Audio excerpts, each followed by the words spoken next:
వరంగల్లో చాలా tough fight BRS ఇస్తున్న పరిస్థితి. మెదక్లో లాస్ట్ టైం రాష్ట్రంలో కాంగ్రెస్ పార్టీ వచ్చిన 10 ఉమ్మడి మెదక్ జిల్లాలో 10 అసెంబ్లీలో 6 బీఆర్ఎస్ కైవసం చేసుకుంది.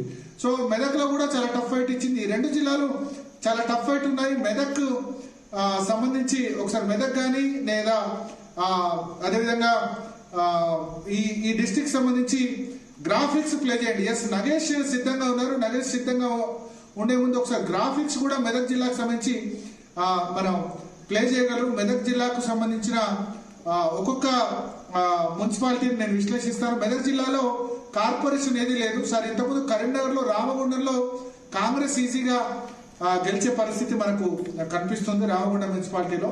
అయితే కొంత ఇండిపెండెంట్ లా హవా కూడా ఉంటుంది కానీ కాంగ్రెస్ అక్కడ ప్రాబ్లం వచ్చే అవకాశం ఉంది. అయితే నెక్స్ట్ మెదక్ జిల్లాకు నేను వస్తున్నాను. మెదక్ విషయానికి వస్తే గనక, ఉమ్మడి మెదక్ జిల్లాకు వస్తే గనక జహీరాబాద్ లో బీఆర్ఎస్ క్లియర్ కట్ గా అక్కడ మున్సిపాలిటీ కైవసం చేసుకునే పరిస్థితి కనిపిస్తుంది. గీతారెడ్డి అక్కడ ఇంతకుముందు ఉండే, ఆ తర్వాత ఇప్పుడు ఇటీవల కాంగ్రెస్ పార్టీ నుంచి జైన మాజీ మంత్రి ఏ చంద్రశేఖర్ జహీరాబాద్ నియోజకవర్గంలో ఉన్నారు. బట్ అక్కడ బీఆర్ఎస్ మాణిక్రావు అక్కడ ఎమ్మెల్యే ఉన్నారు. హరీష్ రావు వర్గీయుడు. హరీష్ రావు ప్రాబల్యం జహీరాబాద్ లో కనిపిస్తోంది. జహీరాబాద్ లో క్లియర్ కట్ గా బీఆర్ఎస్ ఉన్న పరిస్థితి. సంగారెడ్డిలో జగ్గారెడ్డికి షాక్ తగులుతుందని చెప్తున్నారు. జగ్గారెడ్డి పోలీసుల మీద కూడా ఫైర్ అయ్యారు. ఎలక్షన్ జరుగుతున్న సందర్భంగా ఆయనైతే వార్నింగ్ ఇచ్చారు. ఇక్కడ నుంచి నేను సంగారెడ్డిలో పోటీ చేయను, నా భార్యనే పోటీ చేస్తుందని చెప్పారు. ఎలక్షన్ లో చాలా ఫ్రస్ట్రేషన్ కూడా సంగారెడ్డిలో చూపించారు.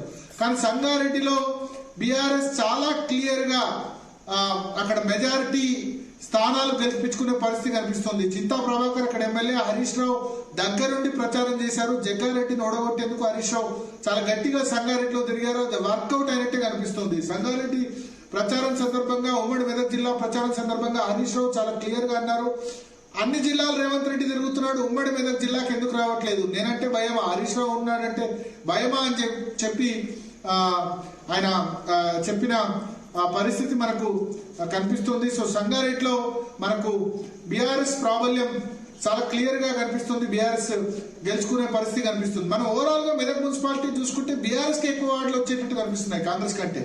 బీఆర్ఎస్ వార్డు 170 నుంచి 178 వస్తే కాంగ్రెస్ పార్టీకి 165 to 175. సో నేరో ఎడ్జ్ లో కాంగ్రెస్ కంటే బీఆర్ఎస్ కి ఎక్కువ వార్డులు వచ్చే పరిస్థితి కనిపిస్తుంది. బీజేపీ 32 నుంచి 45, ఎంఐ 1 నుంచి 4, అదర్స్ 10 నుంచి 14 వచ్చే పరిస్థితి కనిపిస్తుంది. సో బీఆర్ఎస్ సంబంధించి సంగారెడ్డి, జహీరాబాద్ ఈ 2 కూడా బీఆర్ఎస్ గెలుచుకుంటున్న పరిస్థితి. తర్వాత మరొకటి సదాశివపేట, ఇది కూడా సంగారెడ్డి అసెంబ్లీ నియోజకవర్గ పరిధిలోనే ఉంటుంది. అక్కడ కూడా జగ్గారెడ్డి డెలివర్ చేయలేకపోయినట్టుగా కనిపిస్తుంది. సదాశివపేట మున్సిపాలిటీ కూడా బీఆర్ఎస్ వశమయ్యే పరిస్థితి మనకి కనిపిస్తుంది. సో హరీష్ రావు బాగా వర్కౌట్ చేసినట్టు కనిపిస్తుంది. సంగారెడ్డి అదేవిధంగా సదాశివపేట రెండిట్లో కూడా ఆయన చింతా ప్రభాకర్ తన అంచరుడి దగ్గరుండి జహీరాబాద్ మాణిక్రావు, సంగారెడ్డి చింతా ప్రభాకర్ వాళ్ళిద్దరు పెట్టుకుని గెలిపించుకున్న పరిస్థితి. దుబ్బాకలో బీఆర్ఎస్ కొత్త ప్రభాకర్ రెడ్డి రాష్ట్రంలో 2 అసెంబ్లీ సెగ్మెంట్ లో మాత్రమే, మొన్న 119 అసెంబ్లీ సెగ్మెంట్ లో 2 అసెంబ్లీ సెగ్మెంట్లు మాత్రమే బీఆర్ఎస్ మెజారిటీ పార్లమెంట్ లో. మిగతా 117లో ఐదర్ కాంగ్రెస్ లేదా బీజేపీ వచ్చింది. అంటే 0 సీట్లు బీఆర్ఎస్ వచ్చింది. 17% ఓటింగ్ పడిపోయింది. అప్పుడు 2 అసెంబ్లీ సెగ్మెంట్లు మాత్రమే బీఆర్ఎస్ పార్లమెంట్ లో మెజారిటీ ఇచ్చింది. ఒకటి కేసీఆర్ ప్రాతినిధ్యం వహిస్తున్న గజ్వేలు, 2వ అసెంబ్లీ నియోజకవర్గం దుబ్బాక. కొత్త ప్రభాకర్ రెడ్డి తన మార్పు చూపించారు. హరీష్ రావు అక్కడ క్యాంపెయిన్ చేశారు. కేసీఆర్ చదువుకున్న ప్లేస్ కూడా దుబ్బాక, చింతమడక దుబ్బాక బార్డర్ లోనే ఉంటుంది. సో దుబ్బాకలో మున్సిపాలిటీ బీఆర్ఎస్ వశమవుతుంది. రఘునందరావు సొంత ఊరు కూడా దుబ్బాక. బట్ కాంగ్రెస్ పార్టీ అక్కడ పెద్దగా చెరుకు శ్రీనివాస్ రెడ్డి ఉన్నారు, చెరుకు ముత్యారెడ్డి కుమారుడు. అయినా సరే క్లియర్ కట్ గా దుబ్బాక మున్సిపాలిటీ బీఆర్ఎస్ వశమయ్యే విధంగా మనకు కనిపిస్తుంది. కొత్త ప్రభాకర్ రెడ్డి మరొకసారి డెలివర్ చేసినట్టుగా క్లియర్ కట్ గా మనకు దుబ్బాక మున్సిపాలిటీ రిజల్ట్ చూస్తే కనుక అర్థమవుతున్న పరిస్థితి ఉంది. అదేవిధంగా గజ్వేల్ కేసీఆర్ అడ్డా, గజ్వేల్లో బీఆర్ఎస్ పార్లమెంట్ లో కూడా ఆయన కేసీఆర్ అక్కడ కేవలం నివాసం మాత్రం ఫామ్ హౌస్ లో ఉంటారు. కానీ గజ్వేల్లో మున్సిపాలిటీలో కానీ ఎక్కడ కూడా ప్రచారం చేయలేదు. బట్ కేసీఆర్ మరొకసారి గజ్వేల్లో చాలా క్లియర్ గా బీఆర్ఎస్ ను గెలిపించుకునే దిశగా వెళ్తున్నారు. హరీష్ రావు అక్కడ ప్రచారం చేశారు, వంటేరు ప్రతాప్ రెడ్డి కూడా అక్కడ ప్రచారం చేశారు. సో క్లియర్ కట్ గా గజ్వేల్లో బీఆర్ఎస్ ఉంది. ఆందోళ్ జోగిపేటలో మాత్రం మంత్రి దామోదర్ రాజనరసింహ తన పట్టును నిలుపుకున్నారు. ఆందోళ్ జోగిపేటలో ఆయన అక్కడ కాంగ్రెస్ పార్టీని గెలిపించుకోబోతున్నారు. అక్కడ క్రాంతి కిరణ్ బీఆర్ఎస్ నుంచి ఉన్నారు. దామోదర్ రాయలసీమ మెజారిటీ అంతా కూడా ఎక్కువ సమయం అక్కడ ఆందోళన జోగిపేట కేటాయించారు. గడ్డిపోతారం మనకు బీఆర్ఎస్ కనబడుతోంది. నగేష్, గడ్డిపోతారం పటాన్చెరు నియోజకవర్గం కిందకి వస్తుందా? పటాన్చెరు నియోజకవర్గమే. గడ్డపోతారం కొత్తగా ఏర్పడిన మున్సిపాలిటీ అది. గడ్డపోతారం. సో పటాన్చెరుకు సంబంధించి గడ్డిపోతారంతో పాటు ఇంకేమేమి ఉన్నాయి? ఇంద్రేశం, ఇస్నాపూర్, చిన్నారం, గుమ్మడిదల, గడ్డపోతారం ఈ 5 మున్సిపాలిటీలు కొత్తగా ఏర్పడ్డాయి. గుమ్మడిదలలో కాంగ్రెస్, ఇస్నాపూర్ కాంగ్రెస్, తర్వాత ఇప్పుడు మనం చెప్పిన ప్లేస్ బీఆర్ఎస్. సో అంటే ఇక్కడ పటాన్చెరులో గూడెం మైపాల్ రెడ్డి చివరిలో బీఆర్ఎస్ అభ్యర్థులకు ప్రచారం చేశారు, అంతే కదా? చివరిలో అంటే ఇంకా 2 రోజులు ఎలక్షన్ ఉండగా వాళ్ళ గూడెం మైపాల్ రెడ్డి భార్య కావచ్చు, గూడెం మైపాల్ రెడ్డి తమ్ముడు ప్రత్యక్షంగా ప్రచారంలో పాల్గొన్నారు. అయితే పరోక్షంగా 1 వారం రోజుల నుంచి పాల్గొన్నప్పటికీ ప్రత్యక్షంగా అయితే వారిద్దరు పాల్గొన్నారు. మైపాల్ రెడ్డి రేపు ఎలక్షన్ అన్నప్పుడు ఒక మీటింగ్ లో స్పష్టంగా చెప్పేశారు బీఆర్ఎస్ కు ఓటేయాలని చెప్పి, జనానికి ఓటేయాలి చెప్పారు. దీంతో కొంత అక్కడ బీఆర్ఎస్ ప్రభావం కూడా ఎక్కువైపోయింది. ఓకే, సో అందుకని మనకు క్లియర్ గా అనిపిస్తుంది ఉమ్మడి మెదక్ జిల్లాలో గడ్డిపోతారం బీఆర్ఎస్, ఇంద్రేశం జిన్నారంలో BRS versus Congress. So Mahipal Reddy hand ఇచ్చారు. కాటా శ్రీనివాస్ గౌడ్ తర్వాత నీలం మధు ముదిరాజ్ కూడా అక్కడ పనిచేసుకున్నారు పటాన్చెరు మున్సిపాలిటీస్ లో. కాంగ్రెస్ కి అయితే క్లియర్ గా మనకు పటాన్చెరులో కనిపించట్లేదు. సో 4 మున్సిపాలిటీస్ కదా, 4ట్లో ఇంద్రేశం జిన్నారేమో బీఆర్ఎస్ వర్సెస్ కాంగ్రెస్ ఉన్న పరిస్థితి. గడ్డిపోతారంలో బీఆర్ఎస్, ఇంకొక మున్సిపాలిటీ ఇది పటాన్చెరు గుమ్మడిదల మున్సిపాలిటీ. గుమ్మడిదల పటాన్చెరు కదా, ఒకటేమో గుమ్మడిదల, ఇంకోటి జిన్నారం. 5 మున్సిపాలిటీ సార్ మొత్తము.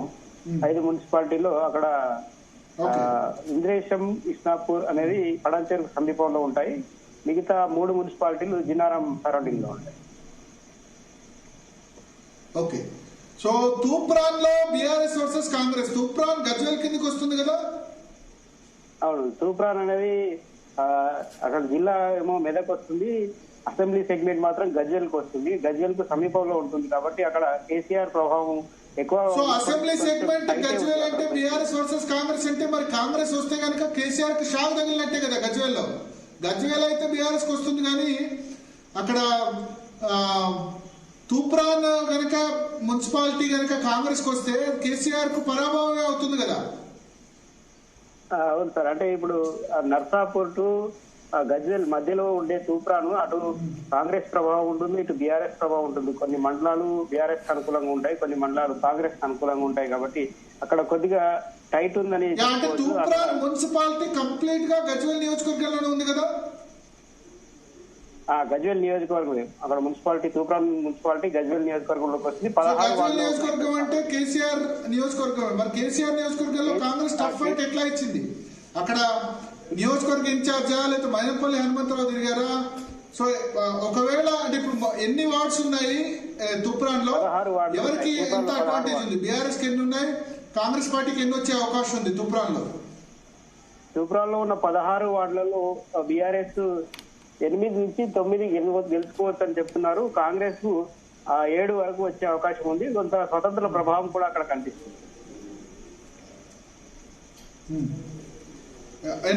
కాంగ్రెస్ కి ఎన్ని వచ్చే అవకాశం ఉంది?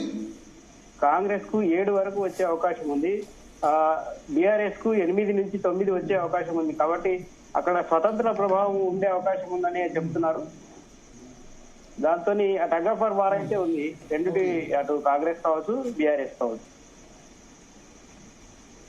సో బీజేపీకి అక్కడ ఏమైనా వచ్చే అవకాశం ఉందా?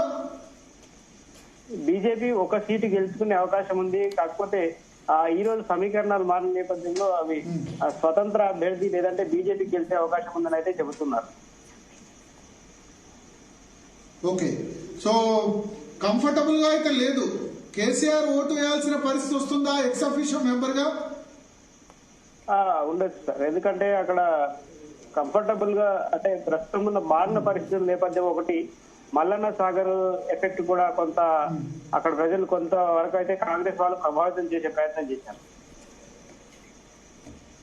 అంటే తూప్రాన్ నియోజకవర్గంలో మల్లన్న సాగర్ బాధితులు ఉంటారా సార్? తూప్రాన్ మున్సిపాలిటీ తూప్రాన్ అనేది గజ్వేల్ సమీపంలో ఉంటుంది. అటు గజ్వేల్ ఉండే కొంతమంది మండలాల వాళ్ళు కావచ్చు, ఇటు తూప్రాన్ లో కూడా కొంతమంది సెటిలర్స్ ఉంటారు, అటు నుంచి ఇటు వచ్చేవారు. కాబట్టి వారిని ప్రభావితం చేసే ప్రయత్నం అయితే కాంగ్రెస్ చేసింది. ఒకటి, రెండోది ఏంటంటే అందుబాటులో ఉండని మైనంపల్లి హనుమంతరావా, వంటేరు ప్రతాప్ రెడ్డి గట్టిగా తిరగలేదా? హరీష్ రావు తిరగలేదా? ఉంది, వంటేరు ప్రతాప్ రెడ్డి, హరీష్ రావు తిరిగారు. అయితే ఈ మల్లన్న సాగర్ ఎఫెక్ట్ కి సంబంధించి గజ్వేల్ సెగ్మెంట్ లో కొన్ని అంటే 4 వార్డులు, ఈ తూప్రాన్ సెగ్మెంట్ లో కొన్ని 1-2 వార్డులలో ప్రభావం అయితే కనిపించింది. ఓకే ఓకే, సో తూప్రాన్ లో షాక్ తగలొచ్చు. గజ్వేల్ లో కొన్ని వార్డులలో హరీష్ రావు వస్తున్న ప్రచారం చేసిన సందర్భంలో కూడా కొంతమంది వ్యతిరేకించిన సందర్భం దీనికి సంబంధించింది మనం చెప్పుకోవచ్చు. ఓకే ఓకే, సో గజ్వేల్ లో అయితే అవుట్ రైట్ గా మన కేసీఆర్ కనిపిస్తుంది. బట్ తూప్రాన్ లో మాత్రం బీఆర్ఎస్ వర్సెస్ కాంగ్రెస్ ఉన్న పరిస్థితి. ఇక పటాన్ చెరువులో మిక్సర్ రిజల్ట్ ఉంది. గూడెం మైపాల్ రెడ్డి సోదరుడు మధు ఆల్రెడీ కేసీఆర్ కలిశారు. ఆయన బీఆర్ఎస్ లో జాయిన్ అయిపోయినట్టే లెక్క. అక్కడ కూడా బీఆర్ఎస్ కు కొంత మంచి రిజల్ట్ కనిపిస్తుంది. చేర్యాల కన్ఫర్మ్ గా బీఆర్ఎస్ ఉంది. చేర్యాల జనగాం నియోజకవర్గం కదా? అవును సార్, చేర్యాల జనగాంకు సమీపంలో ఉంటుంది. ఉండడం సిద్దిపేట జిల్లాలో అనుకుని ఉంటుంది. అసెంబ్లీ నియోజకవర్గం, బట్ అది ఉమ్మడి మెదక్ జిల్లా కిందకి ఇప్పుడు కలిపారు, సిద్దిపేట జిల్లాలో కలిపారు. పల్లా రాజేశ్వర రెడ్డి అక్కడ గెలిపించుకుంటారు బీఆర్ఎస్ ను. పల్లా రాజేశ్వర రెడ్డి ప్రభావం ఎక్కువగా ఉంటుంది. ఓకే ఓకే, సో కాంగ్రెస్ పార్టీకి సంబంధించి చాలా క్లియర్ గా ఉన్నాయి చూస్తే కనుక. ఆందోళన జోగిపేటలో దామోదర్ రాయనరసింహ తన ప్రభావాన్ని ఖచ్చితంగా అక్కడ చూపిస్తున్నారు. గుమ్మడిగల కాంగ్రెస్, ఇస్నాపూర్ కాంగ్రెస్, ఇంద్రేషన్ జిన్నారంలో బీఆర్ఎస్ వర్సెస్ కాంగ్రెస్, కోహీర్ కాంగ్రెస్, నారాయణ్ ఖేడ్ కాంగ్రెస్. నారాయణ్ ఖేడ్ చాలా క్లియర్ గా ఉంది. నర్సాపూర్ లో బీఆర్ఎస్ వర్సెస్ కాంగ్రెస్. రామాయంపేట మెదక్ కిందికి వస్తుంది, బీఆర్ఎస్ వర్సెస్ కాంగ్రెస్. మెదక్ సంబంధించి మైనపల్లి కుమారుడు మైనపల్లి రోహిత్ అక్కడ సంచలనం సాధించారు. కాంగ్రెస్ మెదక్ లో కూడా కాంగ్రెస్ వర్సెస్ బీఆర్ఎస్ ఉంది. మైనపల్లి రోహిత్, మైనపల్లి హనుమంతరావు ఇద్దరు కూడా గట్టిగా తిరిగారు.